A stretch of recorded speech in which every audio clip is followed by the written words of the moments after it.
Hello बच्चों, कैसे हैं आप लोग। तो आज की इस वीडियो में हम लोग चैप्टर स्टार्ट करेंगे। काफ़ी ज़्यादा इंपॉर्टेंट चैप्टर है जिसका नाम है थर्मोडायनेमिक्स। एक्चुअली ये बहुत ज़्यादा इंपॉर्टेंट चैप्टर है क्योंकि इस चैप्टर का कॉन्सेप्ट ही एनर्जी है। और यू नो दैट कि पूरी यूनिवर्स आपका किस पे डिपेंड करता है? एनर्जी पे। और एनर्जी से ही क्या होना है? वर्क डन होना है। तो इसलिए ये चैप्टर बहुत ही ज़्यादा इंपॉर्टेंट है। और आपके जितने भी एग्जाम्स होते हैं, चाहे वो कॉम्पिटिटिव एग्जाम हो या बोर्ड के एग्जाम हो, इस चैप्टर से क्वेश्चन आपके पेपर में आना ही है। तो इसलिए ये चैप्टर आपके लिए बहुत ही ज्यादा इंपॉर्टेंट है। तो चलिए स्टार्ट करते हैं थर्मोडायनेमिक्स।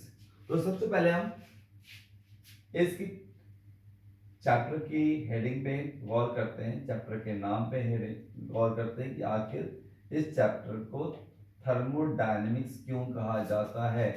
Thermodynamics, okay. तो थर्मोडायनेमिक्स की मीनिंग क्या होती है? पहली बात हम समझेंगे थर्मो की मीनिंग। देखो, हम इसको एक हिंदी में अगर बोले तो संधि विच्छेद कहते हैं, और अगर नॉर्मली हम इसको देखें तो हम इसको संधि विच्छेद ही कर लेते हैं, ज्यादा समझ में आएगा। पहली मीनिंग है थर्म। थर्म की मीनिंग होती है हीट। थर्म की मीनिंग क्या होती है? Heat, okay. And you know that heat क्या है? Heat is a form of energy. इस बात पे गौर करना जो मैं अब बोल रहा हूं। हीट क्या है? Heat is a form of energy, okay. Heat क्या है? Form of energy. अब यू नो दैट, आप जानते हो एनर्जी के बहुत सारे फॉर्म्स हैं। आपने अपनी प्रीवियस क्लासेस में पढ़ा होगा कि एनर्जी के बहुत सारे फॉर्म्स हैं, कि जैसे sound energy, electrical energy, okay. And now here thermodynamics means heat energy. तो हीट यानी क्या है? ये भी एक तरह से, यानी हीट भी क्या है? एक एनर्जी का फॉर्म है, ओके। अब क्वेश्चन आता है कि what do you mean by energy? Energy का मतलब क्या है? आप सबने पढ़ा होगा। एनर्जी का मतलब क्या है? Capacity to do work. Capacity to do work. ये हमें दो चीजों का ध्यान रखना है थर्मोडायनेमिक्स में। एक एनर्जी, दूसरा वर्क, ओके। एनर्जी और वर्क, क्योंकि आप जानते हो कि बगैर एनर्जी के वर्क पॉसिबल नहीं है। और जो वर्क भी होता है वो भी क्या है? एक तरह का एनर्जी का ट्रांसफॉर्मेशन है। सो दैट्स वाई ये दोनों एक दूसरे के लिए बहुत ही ज्यादा जरूरी हैं, ओके। और पूरी यूनिवर्स, यू नो दैट, पूरी यूनिवर्स किस पे डिपेंड करती है? एनर्जी पे। अगर एनर्जी नहीं है तो ना सिस्टम है, ना सराउंडिंग है, ना ही यूनिवर्स है। सब कुछ किस पे डिपेंड करता है? एनर्जी पे, ओके। क्लियर? तो अब बात करते हैं एनर्जी क्या है। The capacity to do work. Energy क्या है? Capacity to do work. इसको मैं यहां पे डिफाइन कर देता हूं। एनर्जी क्या है? आपने इस डेफिनेशन को पढ़ा होगा अपनी प्रीवियस क्लासेस में। Capacity to do work, okay. अब कॉन्सेप्ट ये आता है कि आखिर ये वर्क डन होता कैसे है, कहां होता है, ओके, कैसे होता है, इन सब के बारे में हम आगे डिस्कस करेंगे। तो पहले कॉन्सेप्ट क्या है? थर्म की मीनिंग हीट। हीट क्या है? Form of energy, okay. And energy क्या है? Capacity to do work. इतनी बात समझ में आ रही? अब आगे बात करते हैं आखिर ये एनर्जी सिस्टम से कैसे वर्क कराएगी, और कैसे सिस्टम वर्क करेगा, कैसे सराउंडिंग सिस्टम पे वर्क करेगा, वर्क सराउंडिंग पे काम, इट मीन सिस्टम सराउंडिंग पे कैसे काम करेगा और सराउंडिंग सिस्टम पे कैसे काम करेगा। इन सब सारी चीजों को अगर हमें पढ़ना है तो सबसे पहले हमें समझना होगा कि फ्लो ऑफ हीट। थर्म की मीनिंग हीट होगी। डायनेमिक की मीनिंग होगी flow of heat. Flow of heat, जब हीट फ्लो होगी तभी एनर्जी ट्रांसफॉर्म होगी। एनर्जी ट्रांसफॉर्म होगी, और अगर एनर्जी ट्रांसफॉर्म होगी तभी वर्क पॉसिबल है, अदरवाइज वर्क पॉसिबल नहीं है, ओके। फिर से एक बार मैं बता दूं कि थर्म की meaning heat. Heat is a form of energy. Energy is the capacity to do work. और ये वर्क तभी पॉसिबल है जब क्या होगी? जब हीट फ्लो होगी। जब हीट फ्लो होगी।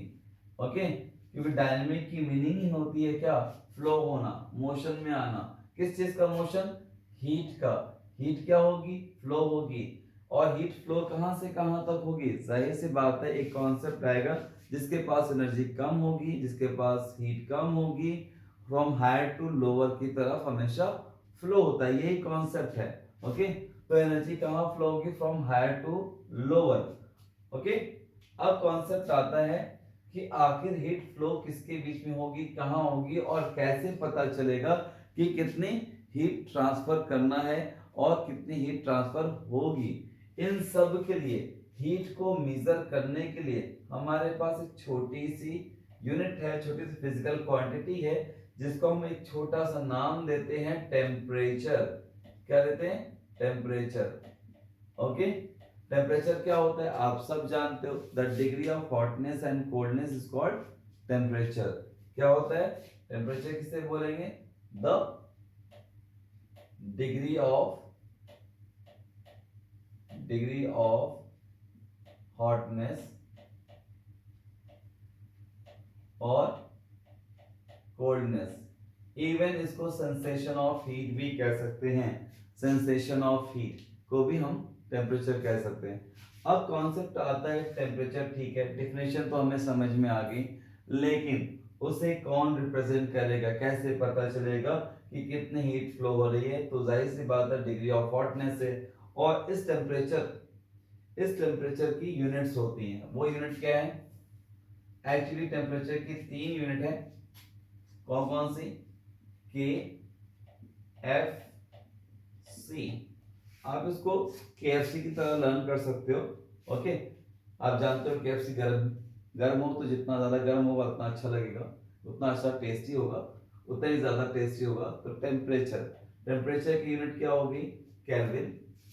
टेम्परेचर की यूनिट जो SI यूनिट है दैट इज केल्विन। और नेक्स्ट यूनिट है Fahrenheit. Okay, and the third unit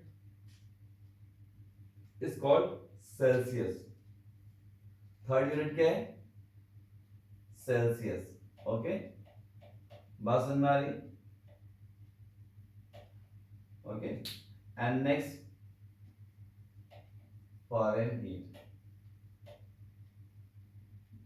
ठीक, तो 3 यूनिट होती हैं टेम्परेचर की, कौन कौन सी, केल्विन जो SI यूनिट है, फिर फ़ारेनहीट एंड सेल्सियस।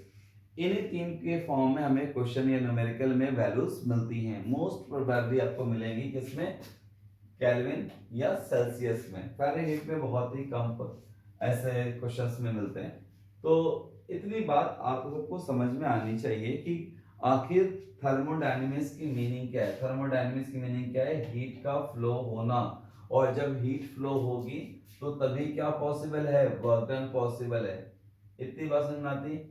और हीट क्या है, हीट किसे कहते हैं, फॉर्म ऑफ एनर्जी, और एनर्जी का मतलब क्या है, capacity to do work. Okay, अब वर्क कैसे होगा, जाहिर सी बात है जब तक टेम्परेचर का डिफरेंस, हीट का डिफरेंस नहीं होगा तब तक वर्क डन पॉसिबल नहीं है, तब तक हीट फ्लो नहीं होगी।